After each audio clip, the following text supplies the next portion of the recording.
എന്താടാ വിളിച്ച്? ഹരി, ഈ കേസ് അവസാനിക്കാൻ പോകുന്നു. എടാ, അപ്പോ ഡോക്ടർ മാനവദാസിന് എന്താ പറ്റിയെന്ന് നീ കണ്ടുപിടിച്ചോ? കണ്ടുപിടിച്ചു ഹരി. പക്ഷേ കുറച്ച് ചോദ്യങ്ങൾക്കും കൂടി ഉത്തരം കിട്ടാനുണ്ട്. ആ ക്രിമിനൽ പറഞ്ഞ പോലെ എനിക്ക് വേണ്ടപ്പെട്ട ഒരാൾ തന്നെയാണ് ഇതിന് പിന്നിൽ. ഡോക്ടർ മാനവദാസിന് എന്ത് പറ്റിയെന്ന് അയാൾക്കറിയാം. അരുണെ, ആരാണ് നമ്മുടെ കൂടെ നിന്ന് നമ്മളെ ചതിച്ചത്? എനിക്കറിയണം. പറയാം, നീ വാ. ഏട്ടത്തി, നമ്മൾ ഈ കാര്യം ഒളിപ്പിച്ചു വെക്കുന്നത് ശരിയാണോ? ഏട്ടൻ കണ്ടുപിടിച്ചാലോ? അനു, ഇതിപ്പോ ആരും അറിയാൻ പാടില്ല. ഈ കേസിൽ ചൂട് മാറട്ടെ. ഞാൻ തന്നെ പറഞ്ഞോളാം. ഹരിയേട്ടൻ തരുന്ന എന്ത് ശിക്ഷയാണെങ്കിലും ഞാൻ സ്വീകരിച്ചോളാം. പക്ഷെ ഇപ്പൊ ഇതറിയാൻ പാടില്ല അനു ആരും. ഏട്ടത്തി ഒറ്റയ്ക്കല്ലോ ഇതെല്ലാം ചെയ്തത്. ഞാനും കൂടി ചേർന്നോണ്ടല്ലേ. എന്ത് ശിക്ഷയാണെങ്കിലും നമ്മൾ രണ്ടുപേരും കൂടെ ഒന്നിച്ച് അനുഭവിക്കും. ഞാനായിട്ട് ഏട്ടനോട് പറയാൻ പോകുന്നില്ല. മനു, എന്താ നിന്റെ തീരുമാനം? ഇനിയും നീ നിന്റെ മനസ്സിൽ ഒളിപ്പിച്ചു വെച്ച ഇഷ്ടത്തിന്റെ പുറകെ തന്നെ പോവാനാണോ? ഇല്ല ചേച്ചി, അതൊക്കെ ഞാൻ മറന്നു. ഇനി അനുവിന് എൻ്റെ മനസ്സിലൊരു സ്ഥാനമില്ല. എൻ്റെ പ്രണയത്തെ അവളെ കാണാനിട്ടല്ലോ, കണ്ടില്ലെന്ന് നടിച്ചതല്ലേ. ഇനിയും വിട്ടിയാവാൻ എനിക്ക് വയ്യ. അരുണേട്ടനെ ഏൽപ്പിച്ച് ജോലി കഴിയുമ്പോൾ ഞാൻ ഇവിടുന്ന് പോകും. പിന്നെ ഒരിക്കലും അവൻ്റെ മുന്നിൽ പോലും ഞാൻ ചെല്ലില്ല. എന്തായി? നമ്മൾ വിചാരിച്ച പോലെ തന്നെയല്ലേ കാര്യങ്ങൾ പോകുന്നത്? നിന്നെ അവന് സംശയമൊന്നുമില്ലല്ലോ? ഇല്ല ബോസ്, ഇപ്പോഴും ഞാൻ അയാളുടെ വിശ്വസ്തൻ തന്നെയാണ്. അവൻ നിങ്ങളിലേക്ക് എത്താൻ ഞാൻ സമ്മതിക്കില്ല. ഞാൻ നോക്കിക്കോളാം.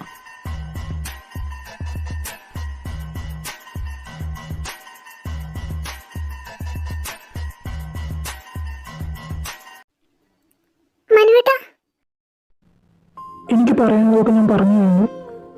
ആ, പിന്നെ ഒരു കാര്യം, എനിക്ക് നിന്നെ ഇഷ്ടമായിരുന്നു. അതുകൊണ്ടാണ് ഞാൻ നിന്നോട് അങ്ങനെയൊക്കെ. പക്ഷെ ഇന്നലെ നീ എന്നെ തല്ലിയതിന് എനിക്ക് ഒരു സങ്കടമില്ലല്ലോ. നീ പറഞ്ഞ വാക്കുകൾ അതെന്നെ എത്രത്തോളം വേദനിപ്പിക്കണമെന്ന് നിനക്ക് പറഞ്ഞാൽ മനസ്സിലാവില്ല. അതൊന്നും എനിക്ക് മറക്കാനും പറ്റില്ല. മനുവേട്ടാ, അങ്ങനെയൊന്നും പറയല്ലേ. ഞാൻ പറയണൊന്ന് കേക്ക് പ്ലീസ്. എനിക്കൊന്നും കേൾക്കണ്ട. പിന്നെ ഒരുപാട് നന്ദിയുണ്ട്. നീ ഒരുപാട് തവണ പറഞ്ഞിട്ടുണ്ട് നിന്റെ ലൈഫിൽ എനിക്കൊരു സ്ഥാനമില്ലെന്ന്. അത് തെളിയിച്ചിട്ടുണ്ട് നിന്റെ ഓരോ പ്രവൃത്തിയിലൂടെ. പിന്നെ ഒന്നോട് നീ ഇന്നലെ ഓർമ്മപ്പെടുത്തി, ഞാൻ നിന്റെ ഏട്ടൻ്റെ വെറും ശമ്പളക്കാരനാണെന്നുള്ള സത്യം. മടുത്തനു എനിക്ക്. 2 ദിവസം കൂടി കഴിഞ്ഞാൽ ഈ കേസ് അവസാനിക്കുന്ന അരുണേട്ടൻ പറഞ്ഞേ. അത് കഴിഞ്ഞാൽ ഞാനിവിടുന്ന് പോകും. പിന്നെ നിനക്കെന്റെ ശല്യം ഉണ്ടാവില്ല. ഒരിക്കലും നമ്മളിതിനെ കാണുകയില്ല.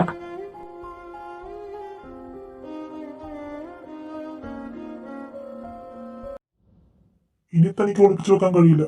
മര്യാദക്ക് പറ, എന്തിനാ ഇങ്ങനെയൊക്കെ ചെയ്യുന്നേ? സാർ എന്താ പറയുന്നത്?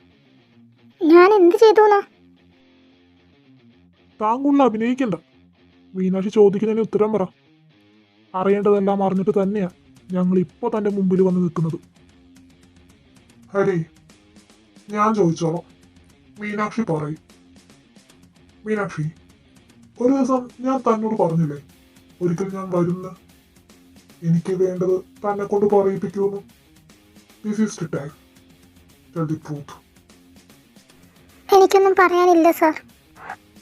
മീനാക്ഷി, ഡോക്ടർ മാനവദാസിന്റെ മിസ്സിംഗ് കേസ് അന്വേഷിക്കാനാണ് ഞങ്ങൾ ഇവിടെ വന്നത്. എന്നാ ഇപ്പോ ഡോക്ടർ മാനവദാസ് ജീവനോടെ ഇല്ല എന്ന് ഞങ്ങൾക്കറിയാം. അത് ഞങ്ങളെക്കാൾ മുമ്പ് താൻ അറിഞ്ഞു എന്ന് അറിയാം. ആര് കൊന്നു എന്നുള്ളതിന് താൻ ഉത്തരം പറയണ്ട. പക്ഷെ എന്തിന് എന്നും മാനവദാസിന്റെ ബോഡി എവിടെയെന്നും ഞങ്ങൾക്കറിയണം. അത് താൻ പറയണം. ഹലോ, എന്തായി അരുൺ ഗോപാൽ? ഞാൻ പറഞ്ഞത് ശരിയായില്ലേ? നിന്റെ പ്രിയപ്പെട്ട ഒരാൾ തന്നെയാ ഇതിന് പിന്നിൽ. എൻ്റെ കയ്യിൽ വിലങ്ങ് വീഴുമ്പോ ഒപ്പം നിന്റെ പ്രിയപ്പെട്ടവരും ഉണ്ടാവും എൻ്റെ കൂടെ. ഇനി നിനക്ക് തീരുമാനിക്കാം, ഈ കേസ് ഇവിടെ ഉപേക്ഷിക്കണോ അതോ എന്നെ കണ്ടുപിടിച്ച് ശിക്ഷ വാങ്ങിത്തരണമെന്ന്. നിർത്തടാ, ഒളിഞ്ഞിരുന്ന് കളിക്കാതെ നേർക്ക് നേർക്കുക. ഈ കേസ് ഞാൻ അന്വേഷിക്കുകയും ചെയ്യും, തെളിയിക്കുകയും ചെയ്യും. പിന്നെ ജീവനോടെ ഞാൻ വിടുന്നു വിചാരിക്കണ്ട. ഞാൻ എൻ്റെ സമയം വെറുതെ കളഞ്ഞു. നീ മാറില്ലായിരുന്നു. ഇനിയിപ്പോ കളി ഞാനൊന്ന് മാറ്റിക്കളിക്കാൻ പോവുക. നിന്നെ കാണാതെ നിന്റെ ഓരോ സ്റ്റെപ്പും എൻ്റെ മുന്നിൽ കാണാമെങ്കിൽ നിന്നെ കൊല്ലാൻ എനിക്ക് ഒരു സെക്കൻഡ് പോലും വേണ്ട. നിന്റെ പ്രിയപ്പെട്ടവരാളെ കൊണ്ട് തന്നെ എനിക്കത് ചെയ്യിക്കാം. പക്ഷെ വേണ്ട, നീ അത്ര പെട്ടെന്നൊന്നും ഈ ലോകം വിട്ടു പോകാൻ പാടില്ല. അരുൺ, നീ എൻ്റെ എതിരാളിയേ അല്ല. അതുകൊണ്ട് മാത്രമാണ് നിനക്ക് ഞാനൊരു ചാൻസ് തന്നത്. ബട്ട് നീ ഇപ്പോഴും നിന്റെ വാശിയിലാണ്. Arun, your countdown starts now and it will be towards your end. Bye.